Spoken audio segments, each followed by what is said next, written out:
Assalamualaikum warahmatullahi wabarakatuh. Selamat datang di diskusi kita terkait dengan topik hukum anti korupsi internasional bersama saya Satrio Unggul Wicaksana Prakasa, SHMH. Pada kesempatan kali ini kita akan membahas topik berkaitan dengan penggelapan, lalu kemudian dagang pengaruh, ya, penyalahgunaan kewenangan dan juga penambahan kekayaan tidak wajar yang kemudian menjadi beberapa jenis kejahatan yang diatur di dalam ketentuan ANKEK. Seperti kita ketahui bahwa ANKEK atau Konvensi PBB anti korupsi memberikan suatu mandatory actions, ya, atau langkah-langkah mandatoris kepada negara para pihak di dalam eh, mekanisme hukum nasional untuk membuat mekanisme hukum yang kemudian proper untuk menindak atau menanggulangi kejahatan korupsi seperti itu. Nah, di sini tentu kemudian ada berbagai macam jenis kejahatan korupsi yang mungkin selama ini kita berpikir belum ada pengaturannya di dalam mekanisme hukum Indonesia. Nah, ini pentingnya diskusi tentang hukum anti korupsi internasional untuk mengidentifikasi jenis-jenis kejahatan baru atau bentuk-bentuk sophisticated dari suatu korupsi seperti itu. Yang itu kemudian diperkenalkan di dalam mekanisme ANKEK. Saudara-saudara, seperti kita ketahui, konteks penggelapan itu diatur secara konkret di dalam ANKEK, khususnya di dalam pasal 17. Di sini dikenal dengan embezzlement, misappropriation, or diversion or property by a public official. Ruang lingkup korupsi dalam konteks ini masih di dalam kaitannya dengan korupsi yang dilakukan oleh pejabat publik.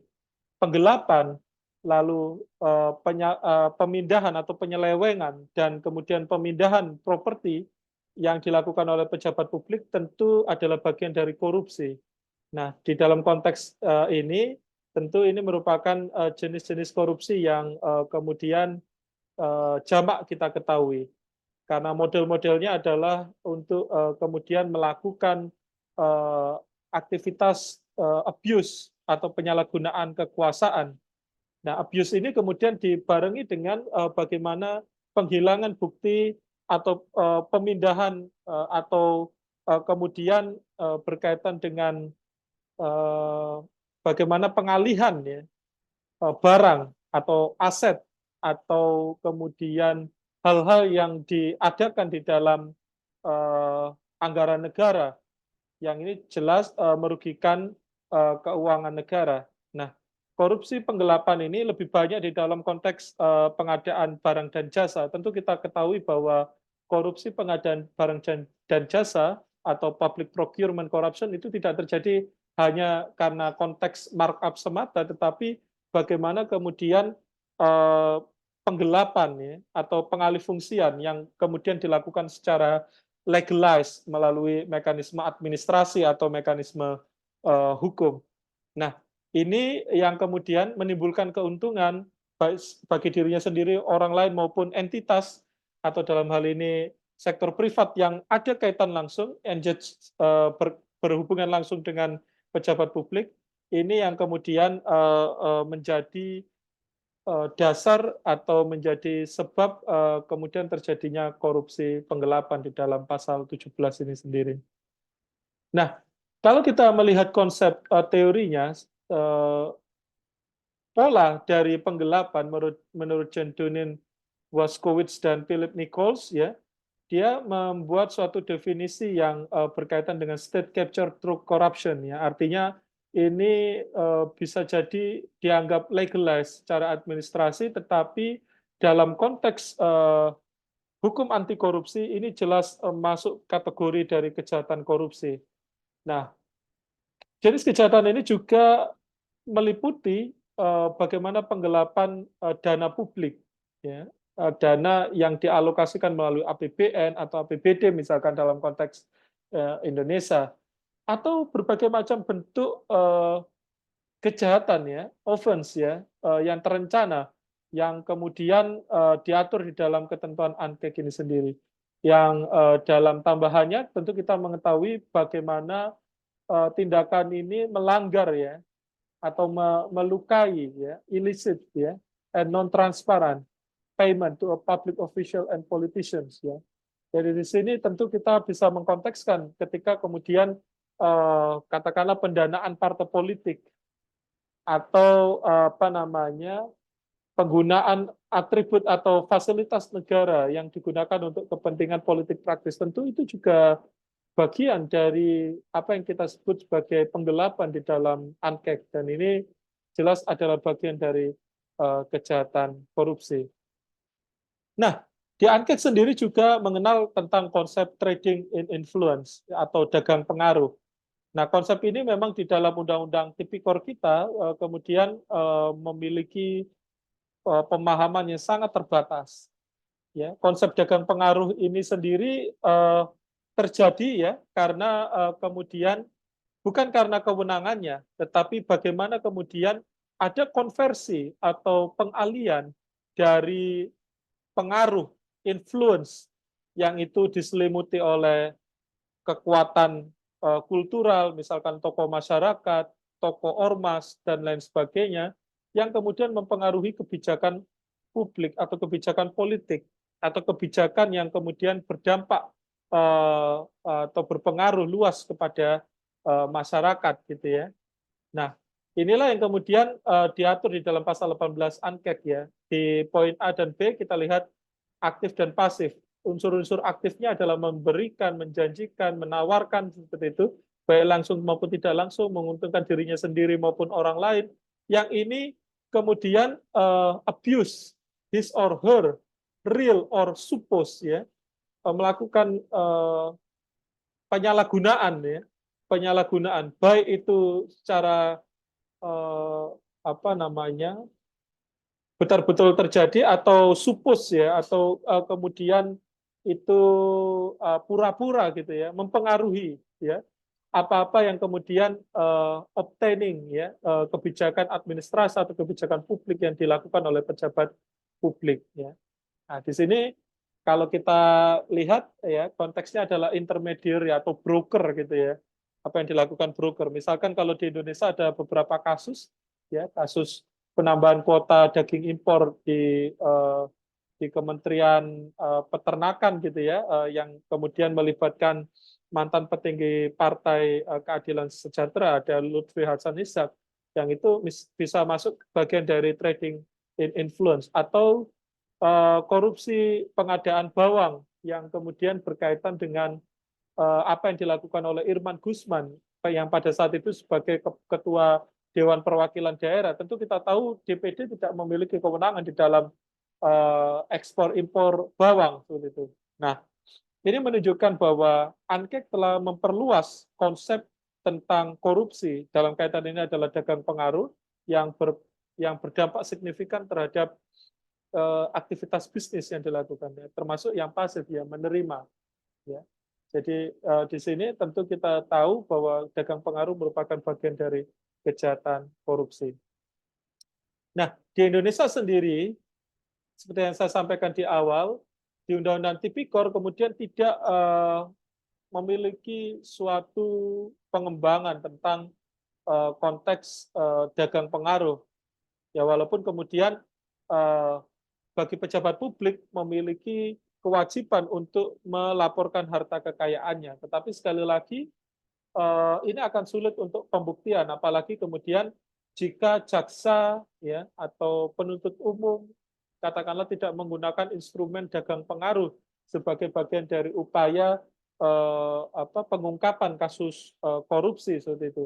Nah, ini yang penting untuk kemudian sebenarnya dirubahlah di dalam undang-undang tipikor kita gitu ya, bukan kemudian undang-undang KPK seperti itu.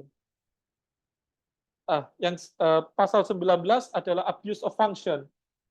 Ini berkaitan dengan penyalahgunaan fungsi, kewenangan yang sebenarnya secara soft atau secara norma etik dari pejabat publik dia adalah bagian dari pelanggaran terhadap prinsip-prinsip good government atau asas umum pemerintahan yang baik. Namun di dalam pasal 19 ANKEK memberikan mengadres ya atau mengatur ya bagaimana kemudian pelanggaran pola-pola kejahatan dari abuse of function terhadap tindakan yang dilakukan oleh pejabat publik atas kegagalannya untuk bertindak dan melakukan pelanggaran hukum yang kemudian menimbulkan keuntungan bagi dirinya sendiri atau orang lain. Nah, di sini tentu memberikan semacam guidance bahwa abuse of function itu tidak hanya sanksi administratif, tetapi negara seharusnya memberikan sanksi pemidanaan bagi pelaku kejahatan sehingga tentu ini akan berdampak bagus kepada persepsi pasar, berdampak bagus kepada investasi, ya kepastian berusaha, termasuk rule of law dan demokrasi dan sebagainya dan sebagainya. Nah, yang tak kalah penting adalah konsep illicit enrichment atau penambahan kekayaan tidak wajar. Tentu beberapa waktu terakhir kita ketahui misalkan kasus Rafael Alun katakanlah yang kemudian ada di Dirjen Pajak yang dia sebenarnya sejak beberapa tahun yang lalu bukti-bukti sudah disampaikan oleh PPATK bahwa ada penumpukan kekayaan yang tidak wajar. Nah, sekali lagi negara di sini tidak untuk julid atas kekayaan seseorang, tapi bagi pejabat publik penumpukan kekayaan yang dilakukan tidak wajar, yang ini tentu kita ketahui tidak berbanding lurus dari pendapatan dan tunjangan-tunjangan yang diberikan ya atau apa namanya di sini lawful income gitu ya, pendapatan yang sah di mata hukum itu adalah bagian dari hal yang patut diduga sebagai illicit enrichment atau penumpukan kekayaan yang tidak wajar ya.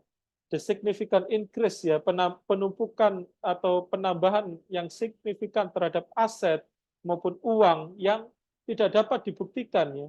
Cannot reasonable explain ya dalam konteks dia mendapatkan dari apa namanya hasil yang sah.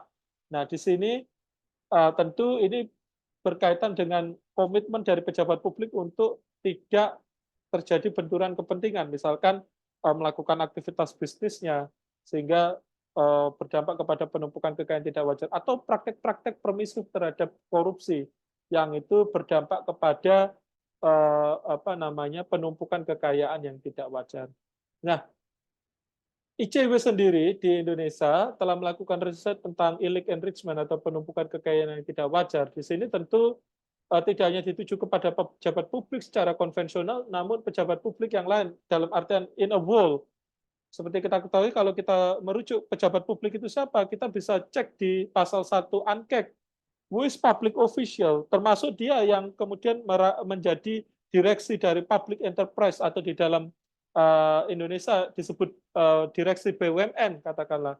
Nah, mereka yang kemudian menumpuk kekayaan yang tidak wajar tentu patut diduga kemudian menjadi apa namanya terjadilah suatu illicit enrichment. Nah, di sini pentingnya negara kemudian untuk memberikan privilege bagi lembaga Financial Intelligence Unit, FIUS kalau di dalam kalau di dalam mekanisme hukum Indonesia disebut PPATK seperti itu, sebagai bukti permulaan awal bahwa atas laporan harta kekayaan penyelenggara negara, baik itu yang sudah dideklar secara pribadi atau ada temuan-temuan transaksi yang mencurigakan, itu sudah cukup bukti untuk dipertanggungjawabkan secara hukum. Nah, disitulah ANKEK memainkan peran penting di dalam membuat konsep-konsep tentang prinsip korupsi yang kemudian tidak diatur, tidak banyak diatur di dalam hukum nasional bagi negara anggotanya. Sehingga mandatory action ini diharapkan agar menjadi suatu petunjuk bagi negara untuk merubah mekanisme hukumnya agar lebih adaptable terhadap jenis-jenis atau perkembangan motif kejahatan korupsi yang jauh lebih sophisticated di kemudian hari. Demikian yang bisa saya sampaikan. Kita akan bisa diskusi banyak dan sampai jumpa di dalam video selanjutnya. Terima kasih.